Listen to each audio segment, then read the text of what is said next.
प्रदेश में 5 वर्ष तक राज्यपाल रहे और बहुत इनका लंबा राजनीतिक जीवन है। पेट्रोलियम मंत्री रहे, वो बराबर आज भी सक्रिय रहते हैं। एक तरह से जन सेवा की और उन्होंने मिसाल कायम की है। मैं बात कर रहा हूँ प्रदेश के पूर्व राज्यपाल, पूर्व केंद्रीय पेट्रोलियम मंत्री राम नाईक जी की। वो 3 दिन की यात्रा पे उत्तर प्रदेश में हैं और राजभवन में इस समय राम नाईक जी मेरे पास हैं। मैं उनसे खुद ही पूछना चाहूँगा कि भाऊ, ये जो आपकी यात्रा है इसमें क्या क्या कार्यक्रम आपके हैं? देखिए, मैं तो मुख्यतः आया हूँ, जिस कारण से मैं यहाँ आने का तय हुआ वो मैं पहले बताता हूँ। और मुंबई के कुछ व्यापारी लोग, कोई ना कोई प्रदेश में जो गरीब लोग हैं उनकी शादियाँ नहीं होती है, महिलाओं को तकलीफ होती है, ऐसे लोगों की शादियाँ अपने खर्चे से करा कर देते हैं। उस प्रकार से लगभग 100 शादियाँ कल यहाँ पर होने वाली है शाम को, और उसका निमंत्रण मुझे था, इसलिए मैं यहाँ पर आया हूँ। देखिए, महिला सशक्तिकरण की बात इसमें से आती है और महिलाओं का विकास भी किस प्रकार से होता है। यानी आजकल तो हम देखते हैं यूनिवर्सिटियों में, तो यूनिवर्सिटियों के रिजल्ट देखते हैं और जो अवार्ड्स दिए जाते हैं, तो अवार्ड्स में भी लड़कियां लड़कों से बहुत आगे है। इस प्रकार से शिक्षा में भी इसी प्रकार की बात। तो एक दृष्टि से महिलाओं का विकास हो रहा है, लेकिन गरीबी के कारण, दहेज के कारण, कई कारणों से शादियों में एक तकलीफ होती है, वह दूर करने का प्रयास कुछ मुंबई के व्यापारी उद्योग में बने हुए लोग करते हैं। उन्होंने कार्यक्रम लखनऊ में रखा है और इसलिए मैं आया हूँ। उसके साथ ही साथ कार्यक्रम जोड़ने की हम सब लोगों को एक आदत भी होती है, लेकिन विशेषता भी है।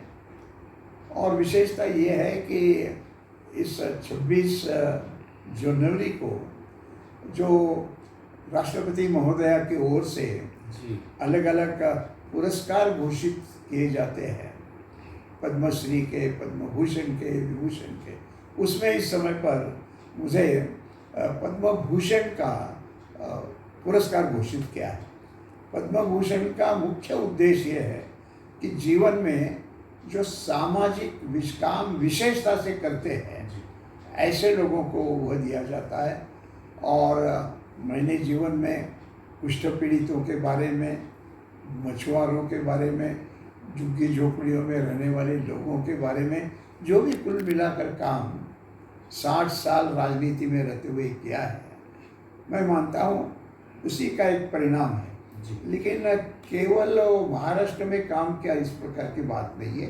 तो उत्तर प्रदेश में भी आने के बाद, जैसे मैंने कुष्ठ पीड़ितों का उल्लेख किया, तो एक पार्लियामेंट्री समिति ने ये बताया था कि कुष्ठ पीड़ित भूख तो है उनको, लेकिन उनको भीख मांगने के कानून के विरोध में है, या फिर करे क्या, तो एक भीख मांगते हैं या गैर कानूनी शराब बनाते हैं।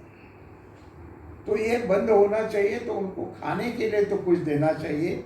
ये आंदोलन मैं कर रहा था कई साल, और उसका परिणाम ये निकला कि संसदीय समिति ने ये घोषणा की 8 साल के पहले कि हर कुष्ठ पीड़ित को 1000 रुपया प्रतिमास देना चाहिए।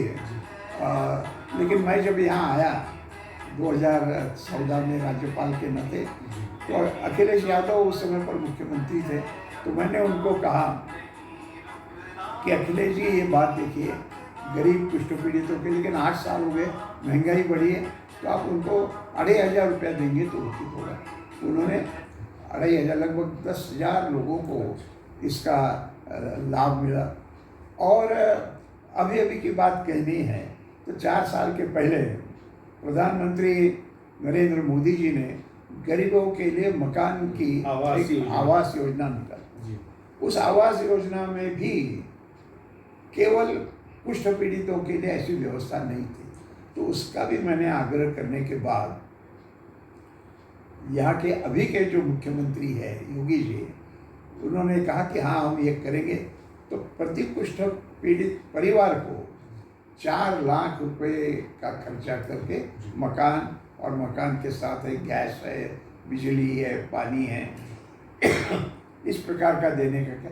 और मेरा समय उस समय पर राज्यपाल का समाप्त हो रहा था, तो मैंने योगी जी को कहा कि योगी जी अब मैं तो जा रहा हूँ, लेकिन ये जब पूरा होगा तो आप मुझे बुलाएंगे तो मुझे अच्छा लगेगा।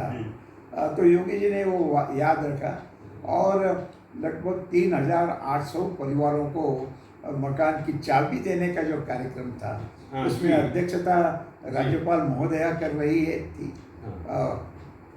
योगी जी भी मुख्यमंत्री के नाते थे और प्रमुख अतिथि के नाते मुझे बुलाए। ऐसे कई काम सार्वजनिक मैंने की।